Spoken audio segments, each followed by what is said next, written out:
Now, let's talk about how we can stop the green light on your Apple Watch. So, you probably may have noticed that on the backside of the Apple Watch, there is a very strong green light that every once in a while shines when you have your phone on, the watch on a desk, or you can just notice it directly on the wrist. But the point is that the green light is part of the heart rate sensor, which is used during workouts and background tracking. So if you would like to stop that, then it just means that you just have to stop tracking your heart rate, right?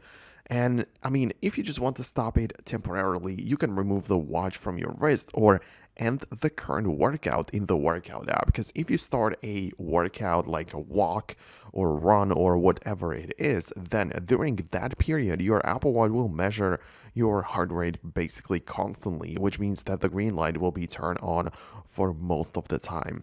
However, if you have the workouts app or workout tracking in a general turned off, then it will only do it sporadically every once in a while and you will barely notice it.